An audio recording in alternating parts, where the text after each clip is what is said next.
Do you ever feel unsure about how to make your instruments and vocals sound better? Maybe you sweep around with EQ looking for something to cut, but nothing that you do brings you closer to the sound that you envision. In today's video, we're going to break down the key frequency ranges of common instruments so that you can mix faster and make smarter EQ decisions. By the end of this video, you'll be able to close your eyes, listen to a mix, and pinpoint exactly where each instrument sits in the frequency spectrum. This video is brought to you by DistroKid. If you're an artist looking to release original music onto Spotify or Apple Music, DistroKid makes it fast and easy with unlimited uploads, and artists keep 100% of their royalties and earnings. You can use the link in the description to get a discount off your first year's subscription with DistroKid. And if you're a student or a teacher, you can look out for the educational link for an even larger discount. In order to identify the frequency range of a sound, we need to first break down the frequency spectrum into its main zones so that then we can communicate where an instrument lives in that spectrum. Our first area is the low end, also known as bass. So when I'm talking about bass, I'm usually talking about the area between 60 Hertz to 250 Hertz. This is going to be the foundation of a mix. It's going to be the main location of the bass guitar and the low end of the kick drum. Below that, we have the sub bass, which is the area between 20 Hertz to 60 Hertz. This is the area that we feel more than we hear. It's the absolute lowest lows. It's going to have the thump of the kick, maybe some low sub synth sounds. Typically in the music that I make, there's not a lot of information in the sub bass. But the stuff that lives down here is probably going to be your kick drum, bass guitar, toms, 808s or bass synths. Not many instruments have useful information down here in the bass, so you'll find that it's best to reserve this area for those that do. So then we have the mids, and we can break this into three subcategories of low mids going from 250 to 500. This is going to be the warmth, body, and fullness of guitars and vocals. We have the mids going from 500 to 2K. This is going to be your clarity, the body of your snare drum, the presence of your vocals. And then your high mids are going to add a lot of attack, pick noise, and articulation. Usually there's going to be an abundance of information in the mids, and this can be a main source of masking and mud and a lot of your frequency issues. And this can be solved with, first and foremost, good arrangement, but a little EQ can help you out as well. And then finally, we have the top end. So two areas again, we have presence going from 5 to 8 kilohertz. This is going to be the sparkle, the sibilance of your hi-hats and vocals. And then finally the air. So this is going to be 8 to 20 kilohertz. This is going to add the breath. So again, you're going to find this in vocals and cymbals. So the area of high mids and presence, this is going to be where the ear is most sensitive. So having a lot of information here can really catch the listener's attention and bring an instrument forward in the mix. However, too much, and it can be harsh, brittle, and sibilant. Now that we have a basic understanding of the frequency spectrum, let's take a look at the different parts of a sound and how they contribute to its core characteristics. We're going to be looking at the fundamental, the attack, and the sustain of a sound. First, we have the fundamental. This is also known as the pitch identity. The fundamental is the lowest frequency of a sound wave, and it's what we perceive as the main pitch of the note. For example, if a bass guitar plays an open A string, the fundamental is around 55 Hertz, even though there are higher harmonics present. This fundamental anchors the sound and gives it a tonal identity. If you remove it, the sound can feel hollow or thin as only the higher harmonic frequencies are heard. Then we have the attack, or the beginning of a sound. The attack is that initial burst of energy when a sound begins, and it helps us differentiate between a piano or a guitar, even if they play the same note. You can think of it like the fingerprint of a sound's entrance. It's sharp in a snare hit, it's gentle in a bowed string, and it's percussive in a muted guitar. The attack happens during the first few milliseconds and is rich in high-frequency information and usually creates a transient or sharp ascent in the waveform. Now again, the attack gives the sound its tonal identity, so if you remove it, the sound can be much less familiar and sometimes unrecognizable. Okay, so we have 4 mystery sounds here. Each has had the attack removed, so we're listening to the middle sustain portion of each instrument playing the same note. Can you identify which instrument is which?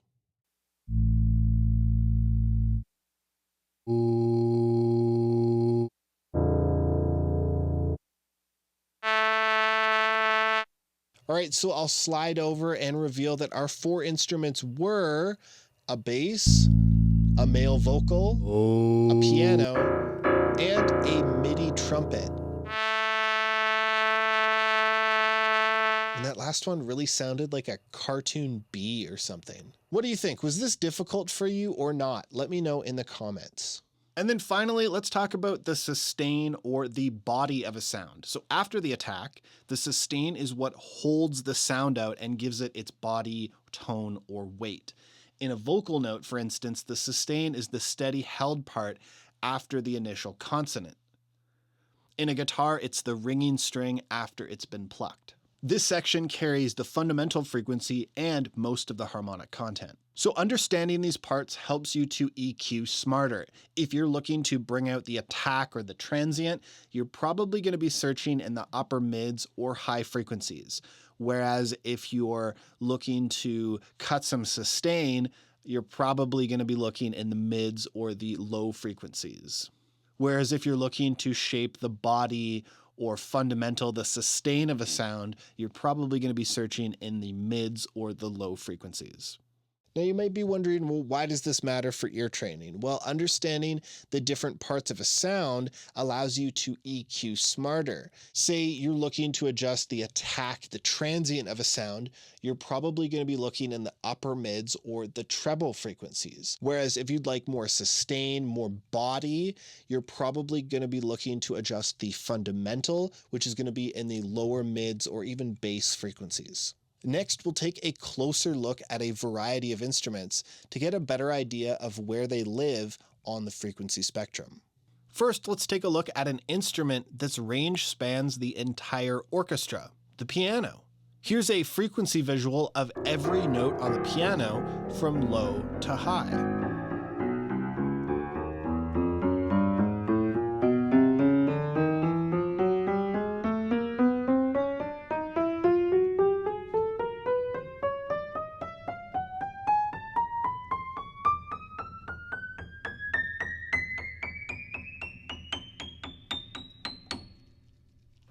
A full-size grand piano has fundamentals that span 30 Hz to 4 kHz. But most of the notes are in the extreme highs and lows and are not typically played that often. Most of your average piano performance might sit within a cluster in the mid-range, around 200 to 800 Hz. And this is a pretty highly contested region. Although the piano is rich with harmonics that gives it a lot of brightness and attack in the high frequencies. I mean, it is a percussive instrument after all. Up next, let's take a look at the frequency signature of a kick drum. So you'll find that most kick drum fundamentals live somewhere around 50 to 100 Hertz. And depending on the microphone setup, there can be some boxiness in the low mids around 300 to 400 Hertz. Now this can be a vibe if you're going for a roomier sound, but it's often cut for a modern, sculpted, and punchy kick sound. And above that, we will find the attack of the beater making contact with the skin. This will make a click sound around 1 to 7K. I typically go searching around 2 to 4K. So the kick drum gets its power and its weight from the fundamental in the bass, but its punch and clarity and its placement in time all from the attack transient in the upper mids.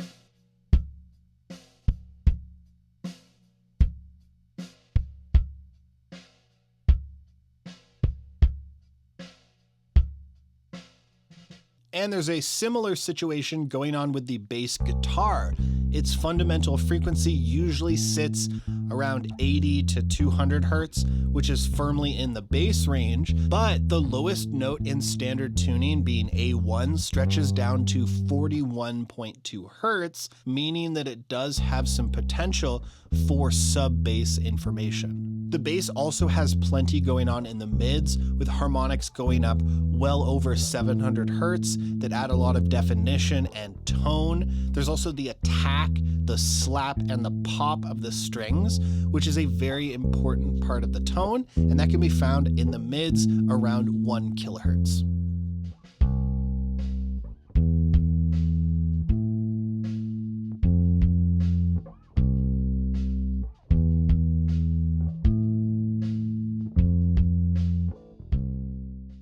And the electric guitar is going to be similar to the bass, but everything's moved up a little bit higher. Usually rhythm guitars are going to have a lot of body and tone around 200 to 700 hertz, but they can go down to an open E, which is about 82 hertz. Now, both the bass and the electric guitar can even be down-tuned in some styles of music, so there is a lot of bass and mid-range information to be aware of, especially if you're balancing a bass and multiple guitars. Electric guitars tend to have most of their top-end sparkle and attack around 2 to 6 kilohertz. Above that, and it's mostly fizz from the amplifier. But on acoustic guitars, you can get some really nice presence up there, even including string noise and finger noise.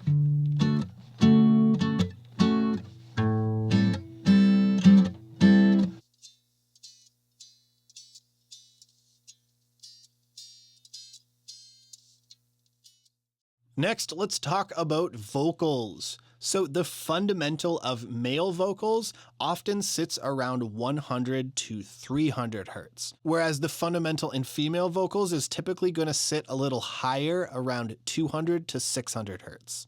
So that's going to give us a lot of the richness, the body of the voice. But what's most important in the vocals is actually the presence area around 2 to 5 kilohertz. This is super important because it's the area that gives us the intelligibility of speech, which is necessary to understand the words that the singer is singing. And above this sort of presence area in the upper mids, we have the air, everything above 10 kilohertz that can add a lot of space and clarity in a mix. You know, it makes it feel like the singer is singing right in your head. This can be boosted or cut to taste, depending on what you're going for. But I would recommend trying to use some combination of a low pass filter and a high shelf to balance this area for your song. Up next for the snare drum, we usually find the fundamental around 120 to 250 hertz. That's going to be the deep thud of a rim shot, the tone of the drum itself resonating. Sometimes it can help to bring this up with EQ if your snare is a little bit thin. If you're recording, you could also try angling the mic into the drum a little bit more. Next, going up higher, you'll usually find the attack of the snare around 1 to 5 kilohertz. Listen for the crack of the stick making contact with the skin, and this is usually what is going to help your snare to cut through in a mix. And above that, you can also get some air, just like the vocals above 10 kilohertz, mostly from the resonance and the snare wires. And just like the vocals, this is going to help to give your snare clarity in a mix. And finally, let's take a look at cymbals. Cymbals, believe it or not, can actually have a lot of resonance in the mids, but below 1 kilohertz, I find that they also tend to feel a little chunky in the mix.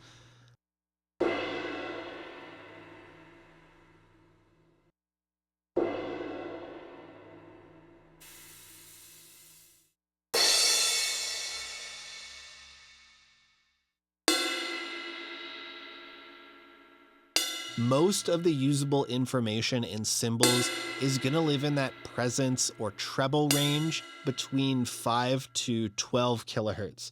That's going to provide the shimmer and the air that you're looking for in your cymbals.